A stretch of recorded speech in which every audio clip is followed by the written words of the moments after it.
Сәлеметсіздер ме балалар? Сабақ алда жақсы көңіл-күй.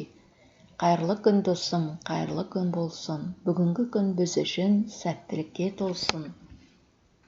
Ой қозғау, мен не туралы білдім? Менің отаным Қазақстан туралы, құндылықтар туралы білдім. Өзіңді тексер, оқу мақсаттары, шығармашылық жұмысын сызба, диафильм, презентация түрінде ұсыну, мұғалімнің көмегімен шығарманың құрылымын стилін жетілдіру, өз бетінше сын тұрғысынан бағалау және лексикалық, орфографиялық, пунктуациялық қателерді тауып түзету, таныс мәтінге жаңа кейіпкерлер қосу, жаңа сюжеттер енгізу, өлең жазу. Сабақтың мақсаты: тарау бойынша өз білімін тексеру, бағалау, шығармашылық жұмыстарын түрлі формада ұсыну, қателерді түзету, кейіпкерді қосу, 4 жол өлең құрастыру. Тапсырма: осы бөлімде танысқан құндылықтарды атап шығыңдар. Құндылықтардың адам өміріндегі маңызын түсіндір. Екінші тапсырма: ғажайып бақ ертегісіндегі кейіпкерді есіңе түсіріп, жақсы қасиеттерін ата. Ертегі кейіпкерлері. Үшінші тапсырма: қазақ әліпбиінің тарихы туралы не білдің? Төртінші тапсырма: шешен сөзді жатқа айт. Дескриптор: құндылықтарды айтады, ертегі кейіпкерлерін атайды, қазақ әліпбиінің шығу тарихын біледі, шешендік сөздерді жатқа айтады.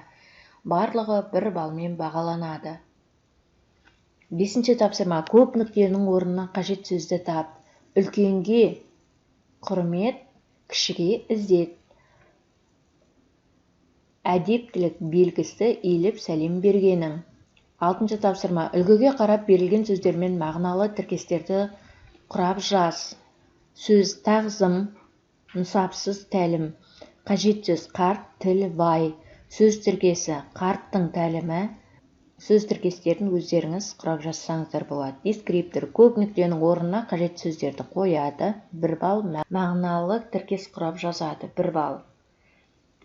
Жетінші тапсырма: Санжи халқы үшін қандай құнды жаңалықтар жасады? Бұл ертегіні балалар өткен болатынсыздар. Ертегіні толық түсінген болсаңыздар, осы сауалға нақты жауап бере аласыздар.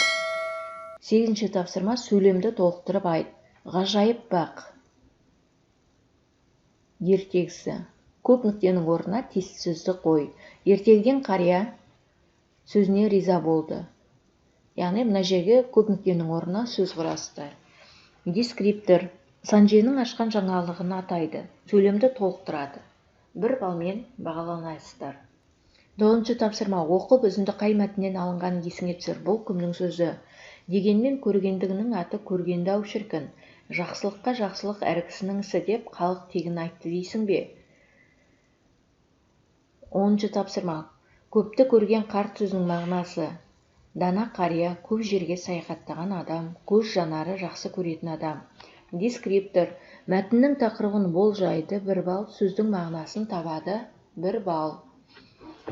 11-ші тапсырма: сөз жұмбақты шеш. Осы сөйлемдегі ортақ тақырып қалай аталады? Ортақ тақырыпты өздеріңіз жазып кетесіздер. Төле би, Әйтеке би, Қазбек би. Бұлар кімдер? 3-ші: жасымда ғылым бар деп ескермедім. Қай ақынның өлеңі? 4-ші: эпитет сөзге сұрақ қой. Қазыналы қарт, шешен адам, әділ би. Өздеріңіз сұрақ қойып жауап бересіздер. 5-ші: ақынның суреттелетін затты шамадан тыс асырып айтуы. Сабақ соңындағы кері байланыс. 3Q әдісі: қызықтысы, құнды болды, қиын. Міне балалар, өздеріңіз пікірлеріңізді қалдырасыз. Сабақ осымен аяқталды. Сау болыңыздар балалар.